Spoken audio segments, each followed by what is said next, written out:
Bonjour et bienvenue sur ce premier vrai épisode de la Renault Safrane 5 cylindres à 400 balles. Donc aujourd'hui, le programme il va être plutôt chargé en mécanique. Donc premièrement, on va monter le cardan, ce que j'ai expliqué dans la première vidéo. Le cardan qui est tout neuf, donc je vais essayer de t'embarquer avec moi, de bien filmer. Je suis pas sûr de pouvoir tout te montrer parce que dans un train roulant, il n'y a pas trop de place pour et travailler et filmer. Mais on va voir, je vais faire de mon mieux, je ne te promets rien. On monte ce cardan, c'est parti. Donc voilà, les deux cardans, celui d'occasion, celui qui est neuf. Et comme je t'expliquais dans la vidéo juste avant, là normalement tu es censé avoir un palier, un roulement, tu vois, comme là, qui permet de centrer le cardan et qu'il ne bouge plus. Et là, comme tu peux voir, y a rien en fait. J'espère que tu me verras bien galérer sous cette voiture pour remettre ce cardan. Donc c'est parti, on va voir, ça va être la découverte un peu, je sais même plus comment j'ai fait pour l'enlever.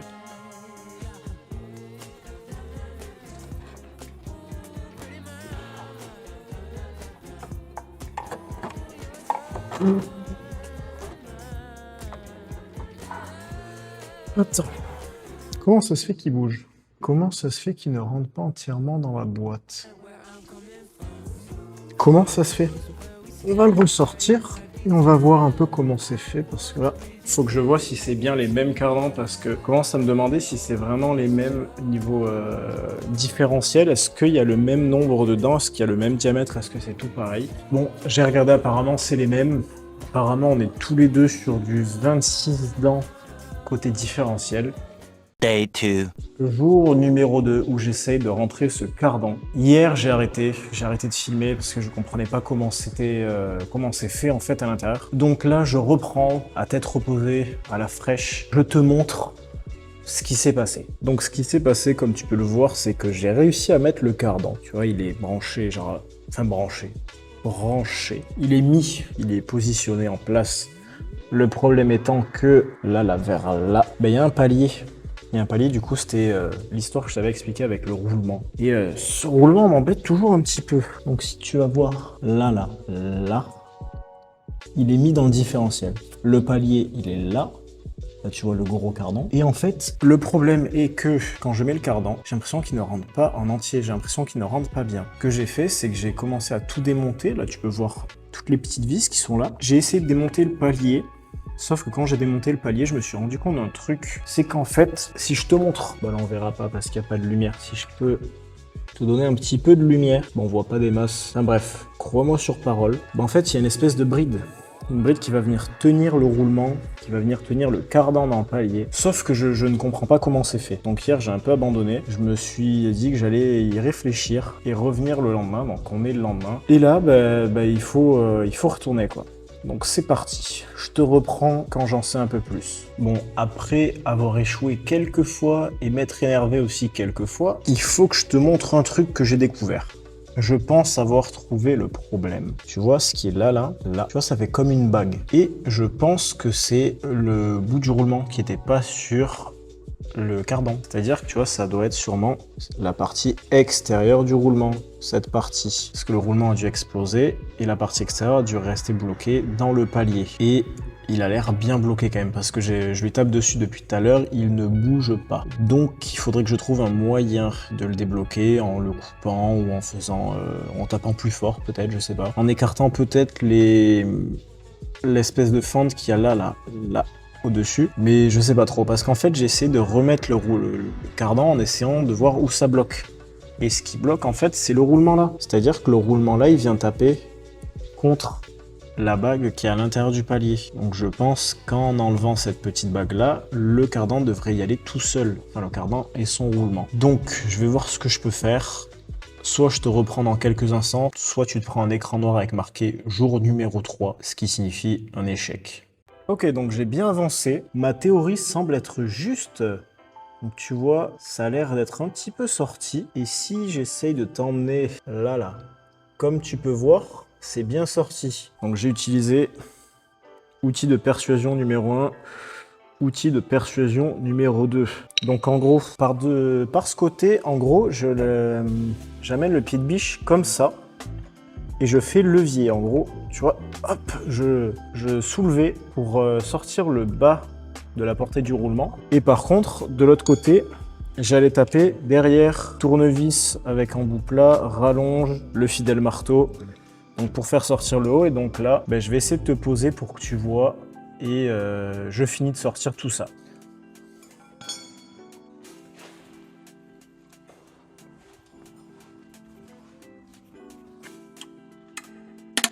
Ça va sortir. Ah, c'est sorti. Regarde-moi ça, mon pote. Une portée de roulement. Donc attends, que je te montre. Tu vois, donc moi, ma théorie, c'était qu'en gros, là, il y a les billes du roulement. Et je pense que ma théorie est pas fausse. Donc maintenant, il manque plus qu'à remettre le cardan tout neuf dans la voiture. Je pense que cette fois, ça devrait aller beaucoup plus vite. J'espère. Allez, c'est parti.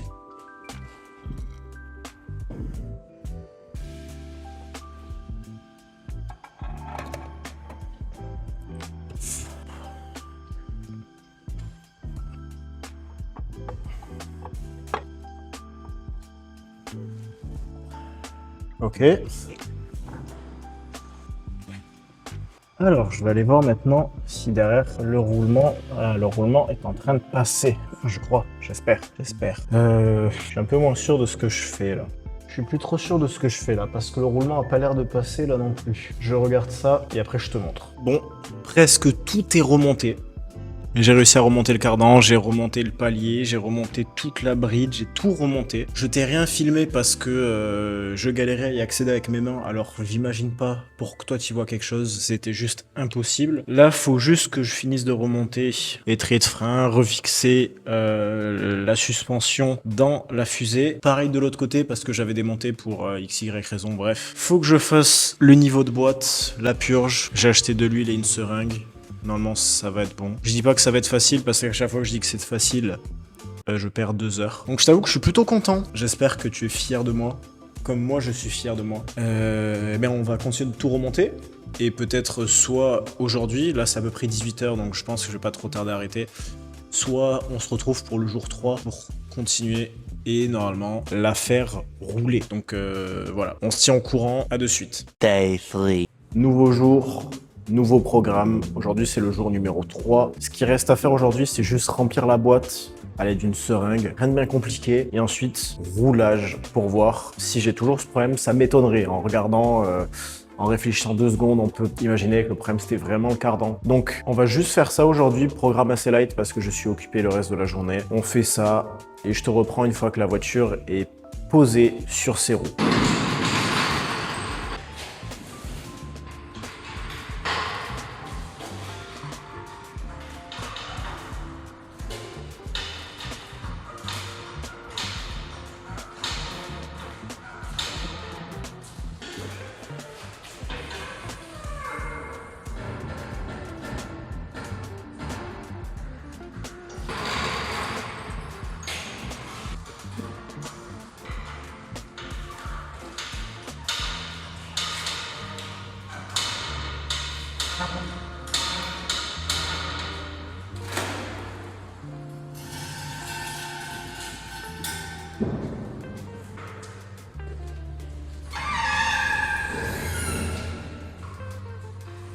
Elle est remontée de nouveau sur ses roues. Maintenant, il faut juste voir si elle avance. Je te démarre ce magnifique Five-Wheel et on voit ça ensemble.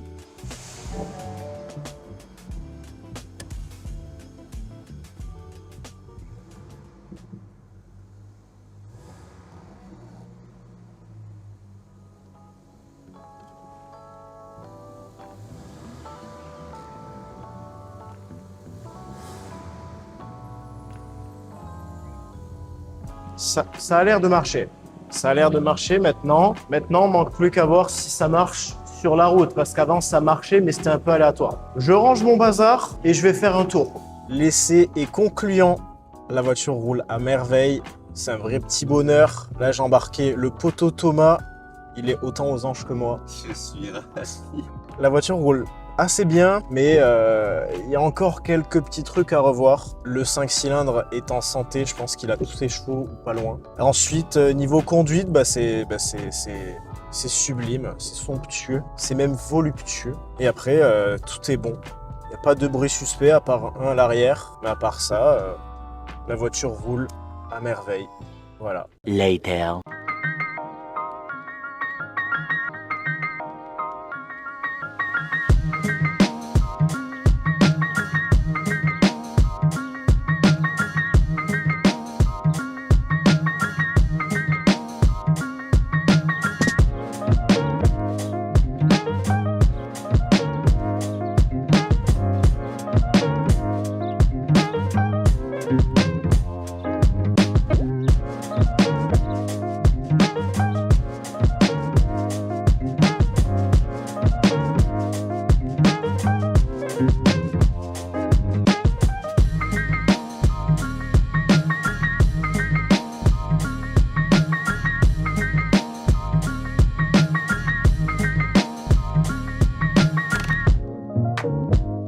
La voiture a été lavée. Malheureusement, c'est pas ce que je pensais. Je pensais que sous la saleté se cachait une carrosserie en superbe état. Et en fait, non. Non, elle est pleine de rayures, de micro-rayures. Je pense que même un polish pourrait pas sauver la mise. Comme tu l'as vu aussi, nouvelle roue. Quand dans l'épisode 0, je parlais d'acheter de nouvelles roues, je t'ai mis le design à l'écran, je m'étais déjà plus ou moins placé pour acheter celle-là. J'espère que tu kiffes le rendu. Moi, je kiffe. Maintenant, il faut que je te fasse le débrief d'un week-end de roulage. La voiture, j'ai mis 400 km et il faut que je te dise ce qui s'est passé. Ce qui s'est passé, premièrement, c'est que j'ai découvert une voiture absolument formidable à conduire. La voiture a ses chevaux, vraiment, ça marche beaucoup plus que ce que je pensais. Mais j'ai quand même envie de la turbaliser parce que je ne suis pas assez intelligent pour rester raisonnable. Ensuite, j'ai découvert une voiture qui consomme autant qu'un RS6, alors que ça a 3 fois moins de chevaux. Là, à peu près, je fais du 10 litres au 100, avec juste 2 litres 4 pour 170 chevaux. C'est pas terrible, mais il y a un mais. Le réservoir fait 80 litres et là, actuellement, dedans, il y a moitié-moitié d'éthanol. Moitié 95, moitié éthanol. La voiture conduit comme si de rien n'était, malgré la quantité d'éthanol qu'il y a à l'intérieur. Prochain plein, donc prochaine fois que je la prends pour faire un peu de route, je vais y mettre 100% d'éthanol. Et je te ferai un retour un peu plus tard pour savoir si c'est une bonne idée ou pas, si tu peux mettre ton 5-Zeal Volvo à l'éthanol. Ensuite, ce que j'ai découvert sur cette voiture, c'est un freinage absolument catastrophique. Je pense qu'il faut faire la purge du liquide de frein parce que le liquide de frein il est tout noir et quand tu appuies sur la pédale, vraiment, tu pompes mais ça freine pas. Et même quand tu veux freiner à fond, c'est vraiment, les freins sont terrifiants. En plus des freins qui marchent pas, j'ai aussi le lave-glace qui marche pas. Je pensais qu'il y en avait juste plus. J'ai fait le plein, j'ai essayé de mettre du lave-glace, rien ne sort à part là. Donc c'est pas normal. Si tu t'y connais un petit peu en voiture, t'es censé savoir que le lave-glace il sort sur le pare-brise et non pas par terre dans l'aile. Quand j'active le lave-glace arrière, j'entends la pompe qui tourne. Quand j'active le lave-glace avant, j'entends plus ou moins quelque chose. Mais sachant que le liquide coule par terre, je me suis un peu penché sur le sujet très rapidement. Ce que j'ai remarqué, c'est que le lave-glace sort ici, alors que la buse elle est là. Donc ça indique un problème pas trop normal. J'ai découvert le problème de frein, le problème de lave-glace, mais j'en ai réparé quelques-uns. Par exemple, les portes qui craquaient quand tu faisais ça, c'est fini. En fait, les gages des portes ou les charnières, je sais pas comment t'appelles ça, étaient desserrés. 2 écrous 10, j'ai resserré, ça craquait plus, ça couinait toujours un petit peu. Un peu de WD-40 et c'est parfait. Maintenant, on va revenir sur les roues que tu vois juste ici. C'est des jantes en 17, pas de Scénic 3 mais d'Espace 4. Heureusement, je me suis corrigé quand je faisais le montage. C'est du 17 pouces en 7,5 de large, avec des pneus montés en 225 45 17, donc une norme assez standard avec des pneus qui coûtent pas très cher. Là actuellement c'est monté en pneus 4 saisons qui vont vite virer parce qu'ils sont à mi-usure et après j'y mettrai des pneus été parce que moi je préfère les pneus été. Me demande pas pourquoi, même moi je sais pas. Quelque chose qui m'a agréablement surpris aussi, c'est les phares. Les phares éclairent vraiment super bien. Pourtant pour une voiture des années 90 on pourrait s'entendre à quelque chose de vraiment pas top. Mais en fait, la voiture se fait carry de ouf par les feux à lentilles Xénon. Quand on est en code, il y a un faisceau vraiment très bien dessiné. Et quand on met les pleins phares, c'est jour. Dès à présent, parlons de cet énorme coffre qui fait une des qualités de la Renault Safran. Ce week-end, je m'en suis pas mal servi, j'ai mis pas mal de choses. Je suis allé chez le ferrailleur avec, j'avais 7 roues à l'arrière et quelques trucs. Et il y a vraiment une tonne de place, j'étais vraiment genre choqué de ouf. À l'heure où je te parle, là il y a les 5 roues d'origine, tu vois, pas 4 mais 5, parce que quand j'ai acheté la voiture, il y en avait une dans le coffre, en plus des 4 qui étaient montées dessus. Et c'est pas la roue de secours, parce qu'il y a aussi une roue de secours, va comprendre. Donc là, au moment où je te parle, il y a les roues d'origine de la voiture dans le coffre. J'aimerais bien te montrer, mais on a un nouveau problème. La voiture est ouverte. Dans l'épisode juste avant, je t'ai parlé que le coffre ne fermait pas. Maintenant, il ne s'ouvre plus. Pourtant, je m'en suis servi tout le week-end et c'est ce matin, juste avant de partir, je voulais sortir les roues de la voiture pour les stocker. Je n'ai pas pu. Super. En tout cas, voilà pour ce débrief d'un week-end de roulage. 400 km au volant de cette super voiture, c'est vraiment un régal. Il me tarde qu'on continue de travailler dessus. On a encore la ventilation à réparer. De nouveaux problèmes, par exemple les freins. Le frein, c'est absolument catastrophique.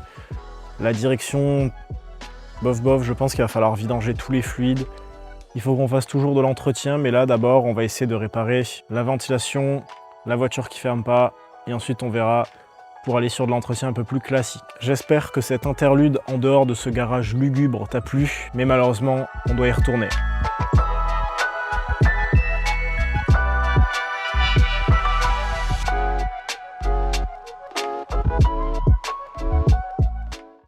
Next morning.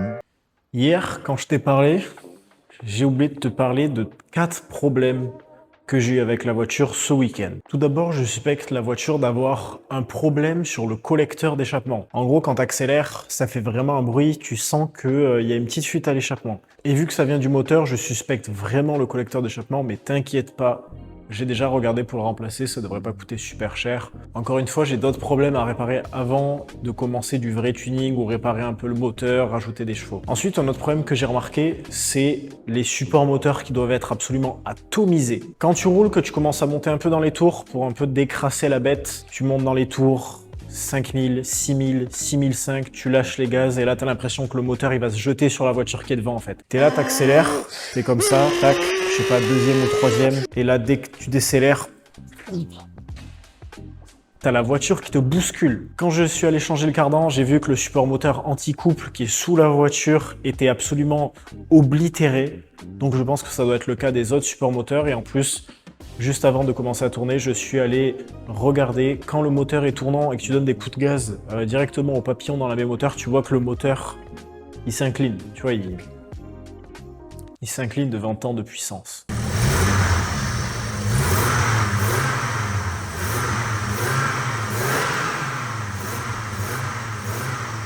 Ensuite, une autre chose que j'ai remarqué ce week-end, c'est le fait que la fuite d'essence dont je t'ai parlé à l'épisode 0 a totalement disparu. C'est-à-dire qu'en un week-end, la voiture s'est réparée toute seule comme une grande. Après, moi, ça me dérange pas. Moi, si je peux économiser de l'argent sur quelques petites réparations, je vais pas cracher dessus, quoi. Avant, juste moteur au ralenti, ça goûtait, goutte par goutte. Et là, je te montre une vidéo, mais tu vois très bien qu'il se passe plus rien. Je vais quand même surveiller au cas où parce que comme tu peux voir, ça a été un peu rafistolé. Mais on verra sur le long terme si ça fuit plus, on verra. Je me dis que ça a peut-être quelque chose à voir avec l'éthanol, vu que j'ai mis un demi-plein d'éthanol.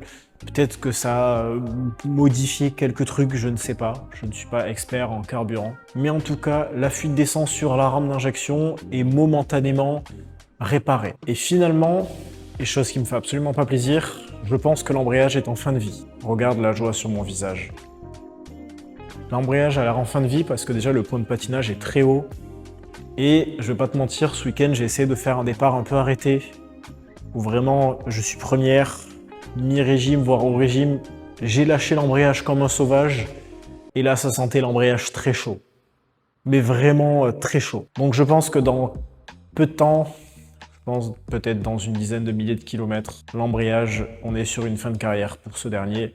Ça m'enchante absolument pas, comme je te l'ai dit sur l'épisode 0. Si je change l'embrayage, je dois tomber la boîte. Si je tombe la boîte, je passe en boîte 6. Si je passe en boîte 6, Je dois faire des cardans sur mesure. Ou sinon, j'y ai pensé, mais il faudrait que j'ouvre la boîte de Volvo en boîte 6, que je mette le différentiel Renault. Et là, on commence à aller sur des trucs qui sont peut-être pas faisables, ou peut-être pas faisables à mon échelle. Ce qui m'embête avec le fait de changer l'embrayage aussi, c'est de devoir démonter le cardan côté conducteur. J'avais déjà essayé car avant de savoir que c'était un problème de cardan sur cette voiture, je pensais que c'était la boîte de vitesse qui était complètement morte. Donc je m'étais donné pour mission de la démonter.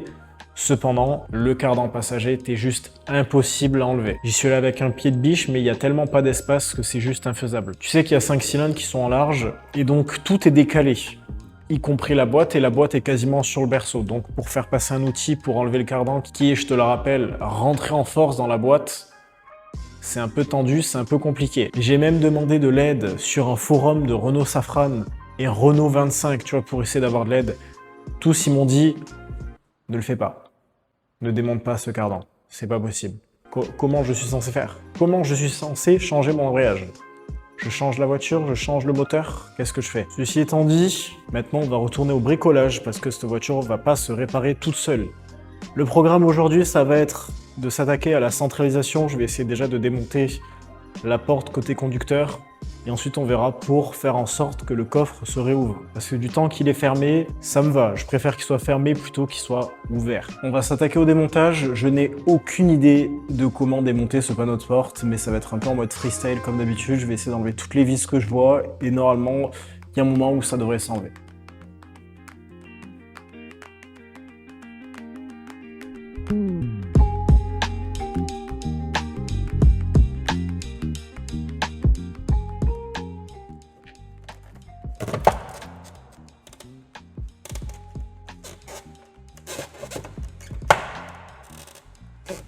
Ça fait des bruits qui me plaisent absolument pas.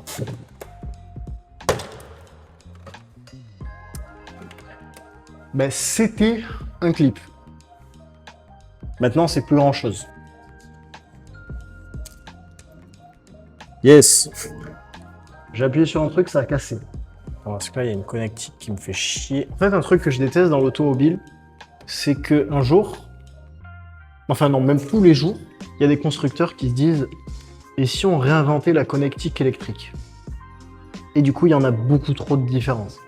C'est vraiment, vraiment relou.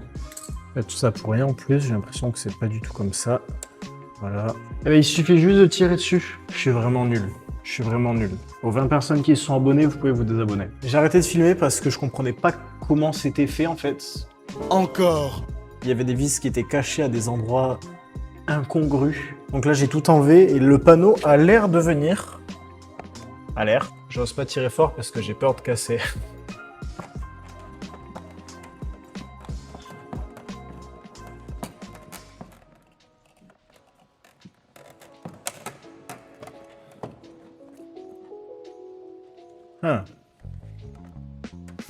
Et là, va y avoir ce truc qui va faire chier. Hop. Et bien, en tout cas, vu comment c'est monté, ça risque pas de partir parce qu'il y a vraiment énormément de vis. Genre vraiment énormément. Je découvre comment c'est fait. Je pense que je vais cut. Je vais regarder comment c'est fait. Et je te reprends juste après parce que là, je te dis, je me plonge dans l'inconnu. Bon, je pense avoir trouvé la panne. Si tu regardes bien cette petite pièce-là, je vais aller tourner la clé dans la porte.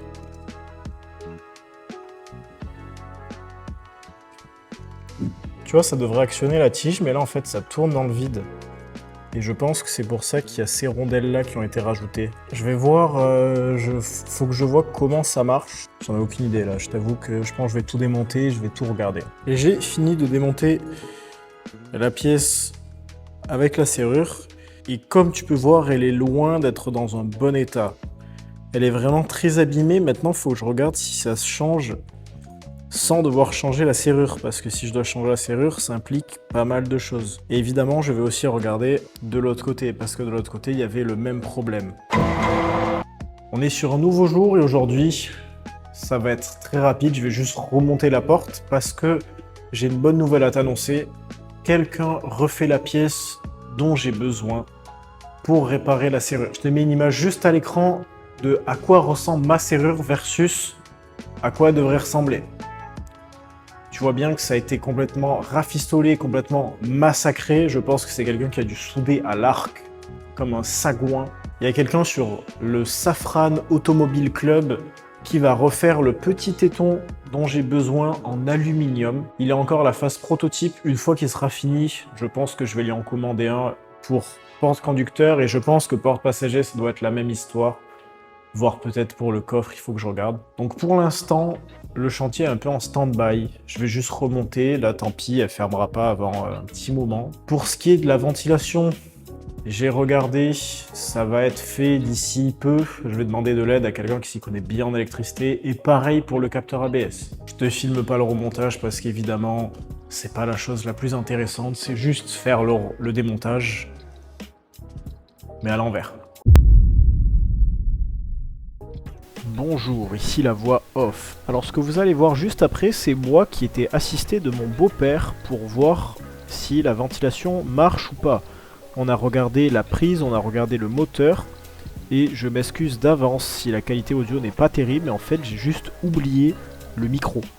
Voilà, bon visionnage. Ah, et aussi, pour les gens qui disent que les vidéos sont surexposées, je travaille dessus, vous inquiétez pas, ça arrive très vite, je vais essayer de trouver une solution.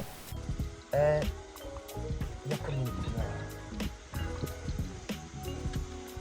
là, tu as la 3e vitesse. Ouais. Là, j'ai du 4. Là, et là, j'ai rien. Et tu as combien de vitesse? Augmente, s'il te plaît. Là, j'en ai 4, 5, 6, 7... Ah ben là, c'est coupé.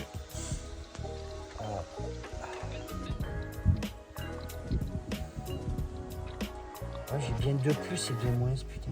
Pourquoi j'ai autant? Mais 6, ouais, c'est ça.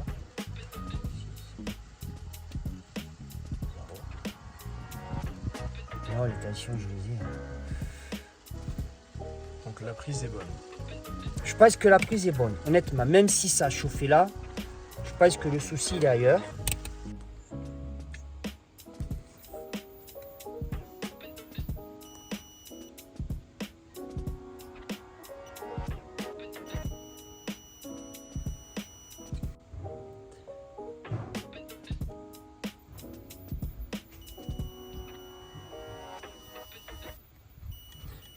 Non, ça a l'air de fonctionner là, tu vois la masse. Hein.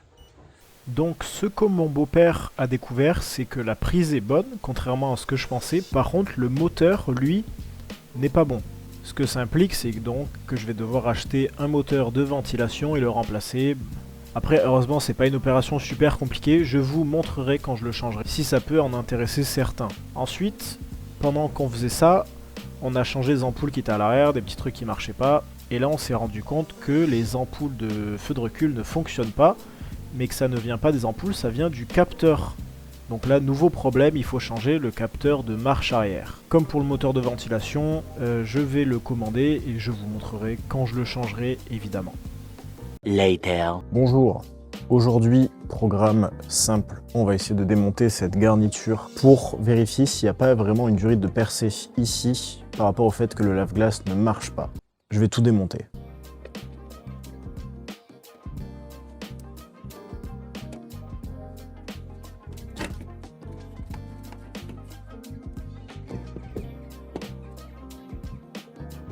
Mais le truc, c'est qu'il y a des vis Torx. Je peux juste la mettre dans une espèce de position déverrouillée et je pense que ça pourra grandement aider. Parce que comme je te l'ai montré un peu plus tôt dans la vidéo, quand je mets le lave-glace, ça coule vers là.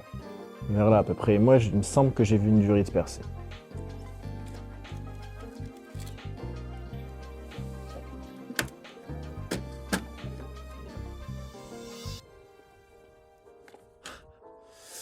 Eh oui. Regarde-moi ça. Et t'as l'autre côté de la durite qui est là. Évidemment, oui. Évidemment. Je pense que je vais essayer de couper la durite parce qu'au bout, elle est cassée. Je vais essayer de couper et remettre ça bien comme il faut. Petite pince coupante.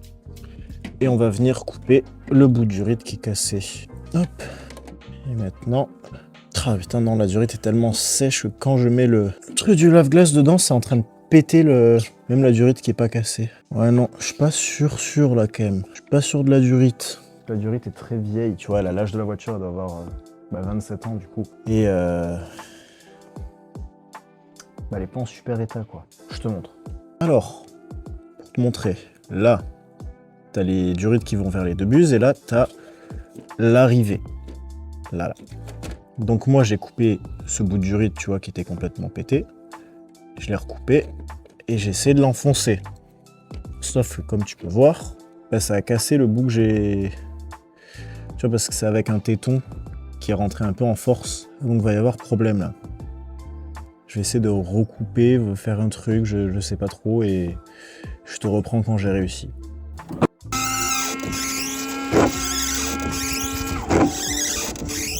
T'as vu juste avant, j'ai l'impression que ça ne fuit plus. C'est une bonne nouvelle. Regarde-moi ce chantier. Bon, ça va, en vrai, j'abuse. C'était super rapide, c'était super simple. Pour une fois, retiens bien. Cette petite réparation étant faite, il est temps de mettre fin à la vidéo. Mais juste avant, il faut que je te parle de ce qui s'est passé hier. Hier, j'ai emmené cette chère Safran au contrôle technique. Devine quoi? Elle est passée. Tu es surpris? Ben moi aussi, pour être honnête. Premièrement, je pensais que la pollution n'allait pas passer. Deuxièmement, je pensais que le lave-glace n'allait pas passer. Troisièmement, je pensais que des triangles, des trucs comme ça n'allaient pas passer. Quatrièmement, je pensais que plein de trucs n'allaient pas passer. Il y a beaucoup de choses qui m'ont surpris hier. Lors du contrôle technique, on a regardé sous la voiture avec le contrôleur. D'ailleurs, je te mets une photo de notre chère voiture au contrôle technique. Avec le contrôleur, on a vu le dessous de la voiture, et on a vu que en fait la fuite à l'échappement ne vient pas du collecteur, elle vient d'une petite bride qui est dessous. En fait, t'as le collecteur qui descend, t'as la tresse d'un kata qui se perd vers là, et ensuite t'as une bride, parce que t'as deux bouts d'échappement qui sont collés, et ça fuit entre les deux. Du coup ça m'arrange, c'est sûrement juste un joint, ou mettre de la pâte à joint, ou peut-être les brides qui sont mal serrées, je regarderai ça juste après. Donc ça c'est quelque chose qu'on a vu au contrôle technique. Le contrôleur m'a dit que la voiture était très saine au niveau des trains roulants et tout. Sauf que l'après-midi, juste après le contrôle technique, je suis allé dans un garage pour faire équilibrer ces chers pneus. Parce que vraiment, dès que tu dépasses les 100 km/h, la voiture elle a Parkinson. C'est un peu chiant. Surtout que j'ai de la route à faire. Tu verras peut-être sur la prochaine vidéo. Donc la voiture vibre beaucoup, je suis allé faire équilibrer les roues, je leur ai demandé un para. Parce que là, actuellement, quand tu conduis, le volant il est pas comme ça, il est légèrement sur la gauche. Du coup, pour toi, c'est comme ça. Du coup, pour faire le para, évidemment, les mécanos, d'abord, ce qu'ils vérifient, c'est les trains roulants. Sauf que je leur ai dit, bah, elle est passée au contrôle technique ce matin, le contrôleur m'a dit qu'elle était clean. Il la met sur le pont. Il prend le triangle, il le bouge à la main. Vraiment, il me montre, hein. Il me dit, je force pas, hein. Il prend le triangle, il le bouge à la main. Il me dit, là, tous les sailing blocks du triangle, ils sont morts. Les deux qui sont à la caisse, la rotule au bout, tout est mort. Voilà. Ensuite, tu te rappelles du petit cloc-cloc que j'avais à l'arrière? Tu te rappelles? Ils ont bougé la caisse, ils l'ont prise comme ça, là, par le côté, et il a secoué. Et ils ont dit, ça vient de derrière à droite. Moi, j'avais pour suspicion les coupelles. Eh ben, c'était pas les coupelles. Le mec, il tend la main, il chope la biellette de barre stable, c'est la barre stable, le renvoi qui va sur l'amortisseur. Le mec, il chope comme ça, là, derrière, et il me dit, bah là, je suis en train de la visser à la main, la biellette de barre stable. C'est pas normal. C'est vraiment pas normal. Du coup, il a remis du serrage, tu vois. Super sympa. Et depuis, plus de cloc-cloc à l'arrière. Donc ça, c'est bien. Ils m'ont rééquilibré les roues. Il manquait 20 grammes d'un côté, 50 de l'autre. Et du coup, ouais, ils n'ont pas pu me faire le para. En plus, ils ont vu que j'ai rotule axiale et rotule de direction, tout côté conducteur qui est mort. Donc ça, je le ferai faire par eux, parce que c'est un garage en qui j'ai confiance. Et qu'en plus, ils m'ont dit que la rotule axiale, pour la faire, il faut de l'outillage spécial. Évidemment, je ne l'ai pas. Ce qu'on a vu aussi quand la voiture était sur le pont, c'est les durites d'essence. Avant et après le filtre à essence, tout est mort. Donc là, ce qui va se passer, c'est que je vais aller chez un bon vieux Noroto, acheter un filtre à essence, les durites qui sont avant et après. Filtre à essence parce que la voiture tourne désormais qu'à l'éthanol. Pour l'instant, ça va. Je te ferai encore une fois un retour un peu plus tard. Parce que là, c'est encore trop tôt. Mon daily, cette vaillante Mégane 1. Au début, 100% éthanol, ça passait. Et plus ça allait, moins ça allait. Donc je te ferai un retour dans quelques temps, savoir si tu peux mettre, encore une fois, ton Five-Zeal suédois à l'éthanol, avec ce bon vieux pistolet bleu. Sur ce, merci d'avoir accueilli la première vidéo comme vous l'avez accueilli. Ça me fait vraiment chaud au cœur. Plus de 40 abonnés, quasiment 400 vues à l'heure où je tourne ça. Une quarantaine de likes, des commentaires. C'est incroyable. Je ne m'attendais pas à ça. Ça me motive encore plus pour la suite. Donc n'hésite pas à t'abonner. N'hésite pas à mettre un pouce bleu, à recommander ton amour pour les Safran. si t'es comme moi un lover. Et moi qui pensais ne plus avoir de problème avec la voiture, quand il n'y en a plus, il y en a encore. Du coup, ça nous laisse encore pas mal de matière pour les vidéos. Je te dis sûrement, dans 2 semaines, 3 semaines, je vais essayer de rester sur ce rythme de vidéo à peu près 1 à 2 vidéos par mois. J'aimerais. Donc à dans quelques semaines. Allez, on se retrouve, même voiture, même personne. Ciao.